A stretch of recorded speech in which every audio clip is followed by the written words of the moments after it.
Comment écouter le silence de la vie? Il suffit d'observer, de regarder où est portée mon attention. Elle est portée généralement sur les objets extérieurs, sur le monde, les personnes, ce qui s'y passe, ce qui se passe à l'extérieur, dans le monde, qui nous apparaît bien ou mal. Et plus discrètement, notre attention, si on regarde bien, est portée sur nos pensées, sur nos émotions, sur nos sensations, qui semblent être à l'intérieur de nous, mais pour l'observateur, ces objets, pensées, émotions, sensations, sont aussi des objets extérieurs pour le centre de l'être qui observe. Donc l'attention est portée partout, sauf sur le silence. Ce silence qui est tout le temps présent, qui est la base de l'existence, qui est le silence de l'être. L'espace-temps, le manifesté, est une expression de ce silence, de l'être non manifesté, qui est notre nature première. Mais notre attention, vu qu'elle est portée sur autre chose, on n'a pas conscience que ce silence est tout le temps présent. Et ce silence, c'est aussi la paix. Donc c'est ce qu'on recherche au fond de nous, mais on ne sait pas comment le trouver et où trouver ce silence et où trouver cette paix. Donc ça demande juste d'être ici et d'observer la tendance de l'attention à se porter sur les objets extérieurs, en dehors du corps mental, ou c'est les objets extérieurs qui sont à la périphérie de l'être, que sont les émotions, les pensées, les sensations que je peux observer. Et d'où ces objets perçus par la conscience sont-ils observés? Depuis ce silence qui est tout le temps là, secrètement. On y plonge toutes les nuits dans le sommeil profond. C'est pour ça qu'on l'aime tant, ce sommeil profond, et qu'il nous régénère, qu'on retrouve cette paix, ce silence qu'on n'arrive pas à retrouver autrement, dans l'action, dans l'état d'éveil.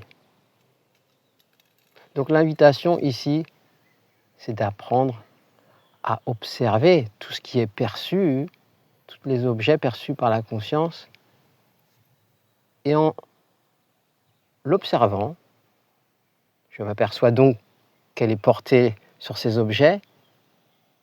Plus je le fais, plus je prends conscience de là, d'où c'est observé, de ce silence, qui est cette présence absolue, qui est tout le temps là, qui ne dépend de rien. Cette paix qui est tout le temps là. En fait, l'activité de l'ego, comme de la nature en général, est de recherche le bien-être, que ce soit un arbre, un animal, un être humain, l'infiniment petit, les atomes, les électrons, etc., ou l'infini grand. La nature recherche le bien-être, le mieux.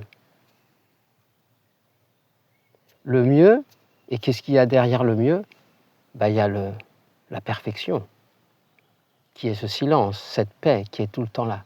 Donc cette recherche du mieux-être, et de ce qu'il y a de mieux aussi, comme ces arbres qui cherchent plus de lumière, plus d'eau, plus de nutriments, comme le mental humain et l'ego qui recherche aussi toujours ce qu'il y a de mieux pour lui.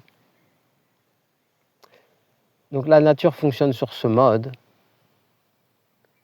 et c'est tout à fait normal, puisqu'elle a été faite comme ça. Donc le problème, c'est pas comment la nature fonctionne, mais c'est d'être identifié avec la nature que cet ego, c'est moi. Ce mental et cet ego qui fait aussi partie de la nature cherche toujours la satisfaction et perd la trace de son origine, perd ce qu'il cherche en réalité. Il pense vraiment trouver ce qu'il cherche à travers l'extérieur et c'est ça qui fait tourner cette roue de la vie. Mais si je porte mon attention sur l'attention elle-même, est ce silence, cette paix, qui est le contentement, où il n'y a rien à achever, rien à trouver, rien à dépasser, rien à transformer, rien à faire. Donc c'est la nature de ce que je suis, ce silence, et de ce silence, l'action jaillit. Plus j'ai conscience de ce silence, du centre de l'être, plus l'action dans le monde va être fluide. Parce qu'en fait, l'origine de l'action, si elle part de l'ego qui fonctionne sur une base de peur et désir, peur je repousse et désir j'attire. Les arbres et les animaux fonctionnent aussi sur ce mode de préférence. Et ce mode de préférence est ce qui nous tient prisonniers tant qu'on est identifié. Et plus je réalise que ma nature fondamentale, ce silence, l'être n'a pas de préférence. Il est juste là, simplement, c'est la simplicité même. C'est pour ça que le mental ne peut pas comprendre la simplicité de l'être, puisque le mental est compliqué par nature. C'est ça qui a fait que cette multiplicité est aussi magnifique, cette expérience. Mais quand on a l'impression de s'être perdu, alors il y a un appel intérieur qui nous ramène à cette simplicité de l'être, qui est aussi ce silence et cette paix,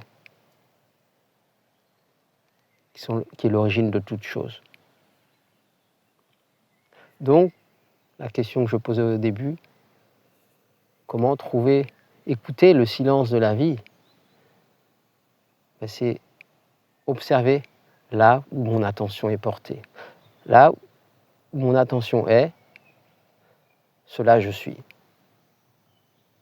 Donc plus j'apprends à observer depuis cet espace, depuis ce silence, plus il devient le moteur de la vie. Les actions vont se passer d'elles-mêmes. Donc, moins j'interfère avec le mouvement de la vie à travers mes peurs et mes désirs, et la vie se manifeste naturellement, et tout devient plus simple et fluide. Donc apprendre à écouter ce silence de la vie, qui est la vie elle-même, surtout par ces temps tumultueux où beaucoup de choses se passent dans le monde, beaucoup d'incertitudes, ça soulève beaucoup de peur. Donc c'est vraiment un moment magnifique pour revenir à la maison. Ça ne veut pas dire fuir, ça veut dire juste rester ici, cesser de fuir justement. Cesser de fuir l'attention à travers l'ego qui cherche à manipuler la vie pour son bien-être, qui cherche à repousser ce qu'il n'aime pas et à attirer ce qu'il aime. Donc cette manipulation, en fait, nous maintient à l'écart de ce silence et d'une vie simple et fluide. Donc il suffit juste de prendre le temps d'observer et d'apprendre à rester ici et ne plus fuir l'inconfort, ne plus fuir le confort, sont des expressions de la vie. Mais ce silence n'est affecté ni par le confort, l'inconfort, ni par le confort. Donc je vous souhaite un joyeux silence et je vous retrouve très bientôt. Vous pouvez aimer la vidéo, vous abonner à la chaîne. Merci beaucoup d'écouter. À bientôt.